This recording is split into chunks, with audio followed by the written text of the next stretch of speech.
And it's now as we look at this week's edition of the Red Brand, as well as the wildest news stories and rumors you need to know, including: is John Cena going to be wrestling on the Netflix premiere? Is Randy Orton returning? WWE reviving tribute to the troops? The War Raiders honor a fallen champion? A WWE Diva gets divorced? And much more. As always, we won't recap the show, but let's look at the good, the bad, and the downright ugly. But before we go into the good, we gotta mention the absolutely awesome, a no-holds-barred promo. A last night's promo between CM Punk and Seth Rollins instantly jumped to the front of the line for the category of the best promo 2024, and it bears special recognition. Much like we recognize absolute awfulness with our downright ugly section, we believe that this verbal volley between the two merits recognition, as both men absolutely held nothing back. Rollins continued accusing Punk of abandoning the WWE and its fans, while also bringing up Punk's bad-mouthing of WWE. The Monday Night Messiah even indirectly referenced Punk blasting WWE on Colt Cabana's podcast and going to AEW. Likewise, Punk had no filter as he brought up the man walking out on WWE, to which Seth said Becky was raising a child, something Punk wouldn't even know about, and accused Rollins of being a bootlicker during the old regime and shooting arrows in Punk's back. Honestly, the promo could only be appreciated by watching it, and it's certain to enter the history as one of the best on Raw. But that was the absolutely awesome. What about the good? As number 1, Io Sky makes Lyra Valkyria with one match. WWE proved to its fans that it's okay to trust the system, in this case booking Io Sky into the Intercontinental Tournament after the Pure Fusion Collective took out Kairi Sane and Io replaced her. While fans were rightfully upset that Natalya or Alba fired in advance to this round, Io Sky made Lyra Valkyria a star last night by putting her over clean. The match was beautiful from start to finish, including Lyra's surprised look when she realized she had just won. Number 2, no end to the New Day's heat. Now the New Day just can't catch a break, as the WWE Universe continues to boo them out of the building whenever they try to talk. And now it looks like Xavier Woods and Kofi Kingston's first program will be against Rey Mysterio, or what may be Penta El Zero as a surprise partner. It'll be interesting to see how this translates into ratings and box office. Number 3, the new Judgment Day theme.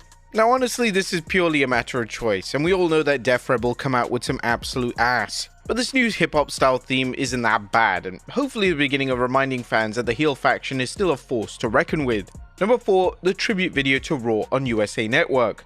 And last night's Raw marked the end of an era as the show aired its final episode on the USA Network. It's been one hell of a ride, and the WWE honored its many years on cable network with a touching hype video that highlighted some of the show's most epic moments, even featuring He Who Shall Not Be Named and current AEW talents like Chris Jericho and Edge. Number 5, a strong build for the 6th January show without ignoring the final Raw. Last night's final Raw displayed the WWE's talents for promoting a future show without ignoring this week's show.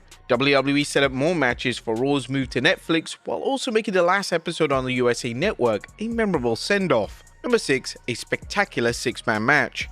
While the WWE Universe is clearly tied with Damian Priest vs Finn Balor, last night's 6-man tag featuring Priest and the War Raiders battling Judgment Day's Finn Balor, JD McDonough and Dominic Mysterio was still a treat. Indeed, this bout was the wrestling equivalent of a summer blockbuster, a larger-than-life, action-packed, check-your-brain-at-the-door thrill ride, and Dakota's Zoe Clinic. Io vs Lyra wasn't the only Intercontinental Tournament sizzler, as Dakota Kai and Zoe Stark put on a clinic, with both women looking like championship-caliber athletes. Kai's chiropractor move is a thing of beauty, and Stark actually sold it to sheer perfection. But that was a good. What about the bad? Is number 1, Otis loses. Why? And we don't understand WWE's continued burial of Otis. While it's understandable that Alpha Academy's Akira Tozawa and Maxine Dupree are out there to put over other wrestlers, Otis's frequent losses give WWE fans zero reason to get behind the big guy who could get over big time with even just a small push. And number 2, reminding fans of Raw on Netflix 3,000 times.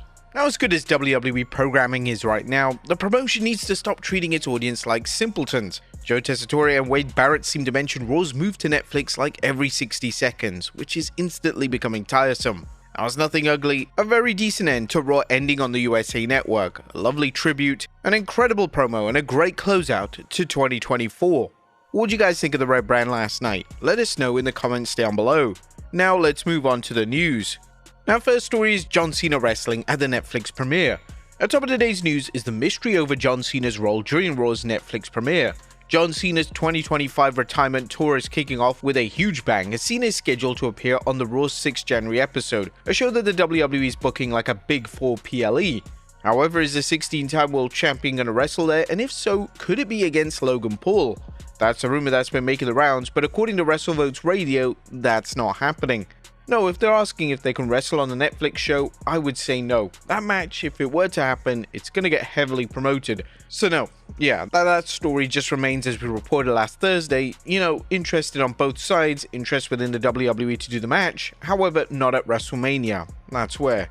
While Cena is said to be committed to working more than a few matches as he rides off into the sunset, you can be certain that WWE will treat every match as a must-see event and promote every match as such. Consequently, don't expect to see Cena vs Logan Paul, or Cena vs anyone else for that matter, announced the day of the show or shortly beforehand.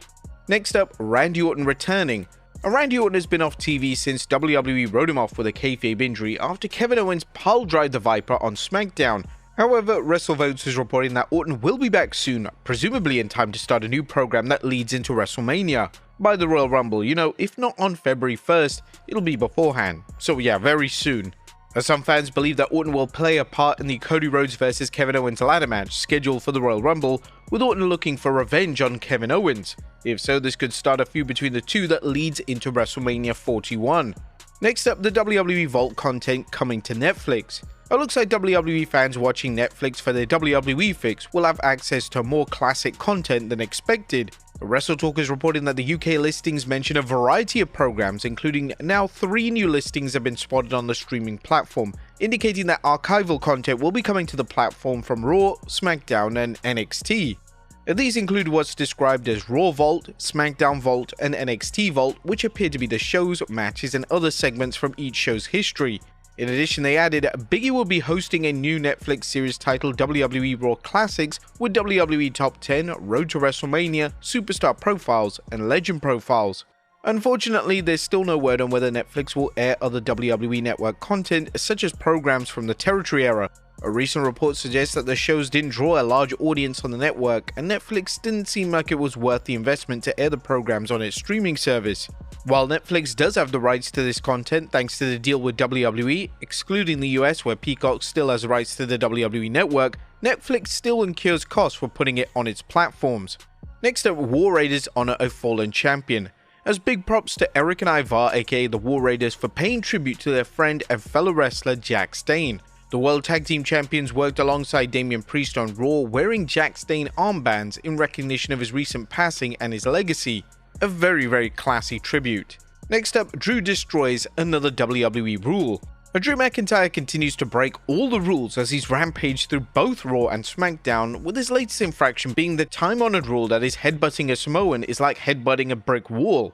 Here, Drew delivered a Glasgow kiss to Jey Uso, knocking the yeet out of main event Jey. While McIntyre looked a bit dazed himself, it's a reminder that the Scottish Warrior lives by his own rules, even when it comes to wrestling's unwritten rules.